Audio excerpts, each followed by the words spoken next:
it was that family. Sam Stein, this next topic is for adults, so I'm going to give you this. That is low. Mika! They left their pacifier. This is beneath you. I know. I'm really... I'm not taking a Low pacifier. blow. All right, here with us now, editor of The Atlantic, Scott Stossel, and the magazine's senior editor, Hannah Rosen. Hannah wrote the cover story for the latest issue on why kids sext. She writes about one recent scandal in Virginia that may give insight into a much larger problem, and it reads in part this. It was late on a school night, so Jennifer's kids were already asleep when she got a phone call from a friend of her 15-year-old daughter, Jasmine. Jasmine is on a web page, and she's naked. Jennifer woke Jasmine, and throughout the night, the two of them kept getting texts from Jasmine's friends with screenshots of the Instagram account. It looked like a porn site, shot after shot of naked girls, only these were real teens, not grown women in pigtails. And wow, this is an incredible cover story. I'm a mother of teens, and we were just talking with the Duffys.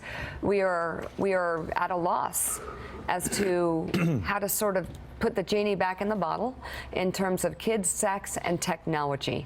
Where do we begin? Hannah, first of all, what did you find about why kids sext? Why do they do this? Well, I don't actually think you can put the genie back in the bottle. So I think, if you come upon something on your kid's Facebook page or, say, on their cell phone, which is usually what happens, right, you have to almost look at that as an opportunity to find out what's going on. So it's not that the sexting creates all sorts of new dynamics, it reveals them. Okay, so now you know something, right? Now you know, and now you got to find out some more things, like who's on the other side of that sext that the person sent. Why did your daughter or son send that sext? What are they trying to do? And some of those answers are very worrisome, and some are like, you just got to accept it's part of having, it's part of sexual life of a teenager. Look at these numbers, which, by the way, before technology erupted in such a big way, teenagers had sex lives as well. Really? But now it's out there in the.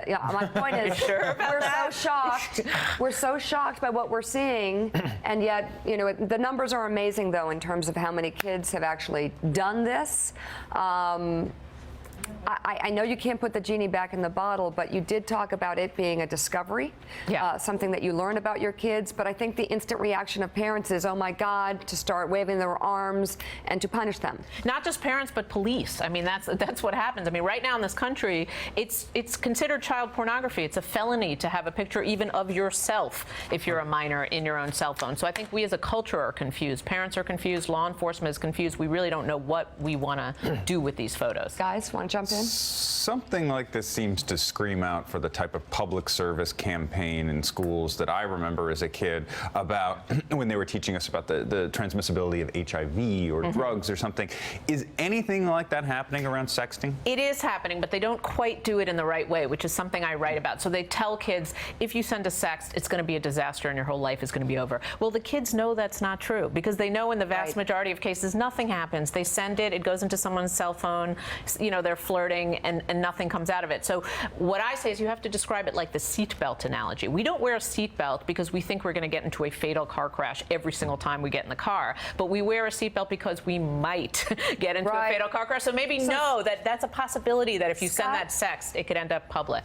We were just talking about this too. It's not just texting and sexting, but it's Instagram, it's Facebook. There's this whole world that parents are locked out of completely, even though they try to get into it. Well, to Hannah's point, it's you should see it as you are, yes, partly locked out of it, but it's an opportunity to actually, it's a reflection of what's going on, not necessarily a cause of it, and it's an opportunity to monitor what your kids are doing.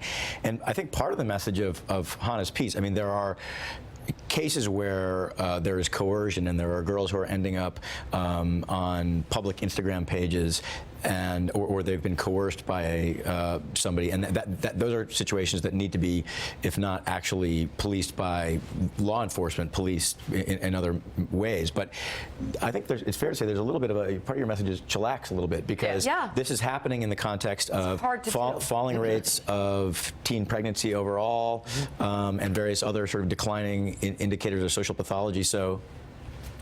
Well, this is a really frightening frontier for parents and one for teenagers to navigate. Hannah Rosen, thank you so much. We'll be looking for the latest issue of The Atlantic. Hannah Rosen, Scott Stossel, thank you so much.